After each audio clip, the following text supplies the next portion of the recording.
Before we begin this emotional and disturbing true crime story, please take a moment to subscribe to our channel. We bring you haunting real-life stories that reveal the darkest corners of the human heart.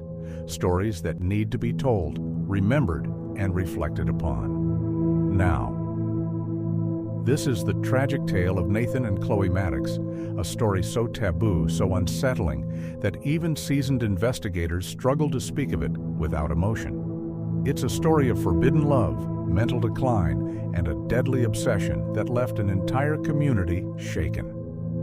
Woodsville, Oregon was the kind of town where neighbors greeted each other with warm smiles, where teens spent summer nights on front porches, and where crime was something people read about, not experienced. In this sleepy town lived the Maddox family, affluent, respected, and seemingly picture-perfect. Nathan Maddox, the eldest child, was a top student, a skilled pianist, and known for his calm demeanor. Chloe Maddox, just a year younger, was vibrant, artistic, and adored by all. To outsiders, they were the golden siblings, inseparable, supportive, the kind of close that made people smile. But behind the walls of their immaculate home, something much darker was brewing. The Maddox parents were often away, business trips, charity galas, weekends at the lake house. Nathan and Chloe were left alone frequently during their high school years. What started as innocent closeness slowly evolved into something far more complicated. At first, it was subtle. Chloe began canceling outings with friends to stay home. Nathan grew jealous when Chloe dated. And then, after an especially emotional night during their senior year, one where Chloe had broken up with her boyfriend and cried for hours, the unthinkable happened. A boundary was crossed. It was a one-time thing, Chloe told herself. A mistake? But it wasn't. The two kept their secret buried behind locked doors, convinced that no one would ever understand. And they were right. No one could have. Over the next few years, their relationship became twisted and possessive. Nathan became controlling. Chloe began to feel trapped but had no one to confide in. How do you explain being in love with your own brother? Chloe started pulling away during college. She dated someone briefly.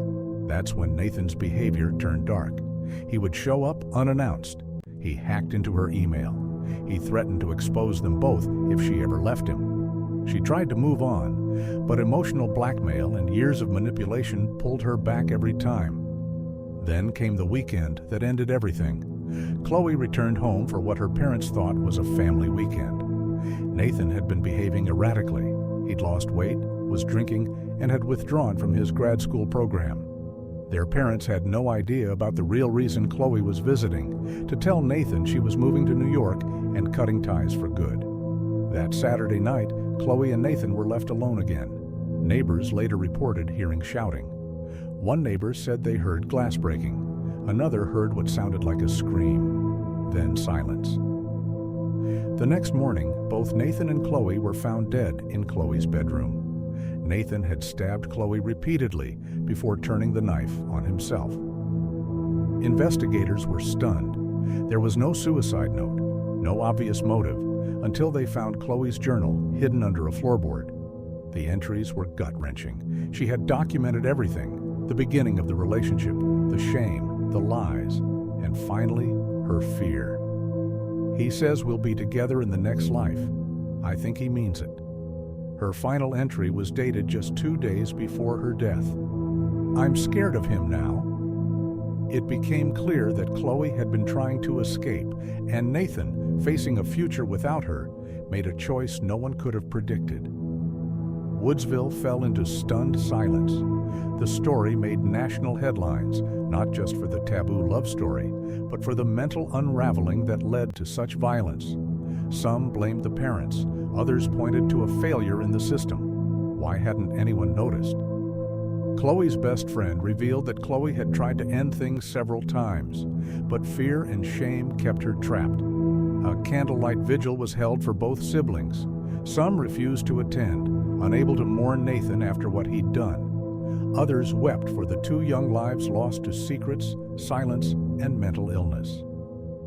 Thank you for listening to this heartbreaking true story.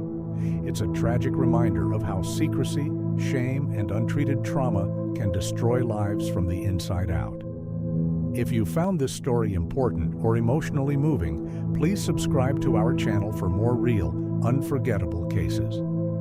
Your support helps us keep sharing stories that must not be forgotten. And if you or someone you know is facing emotional distress, please reach out. Help is always available.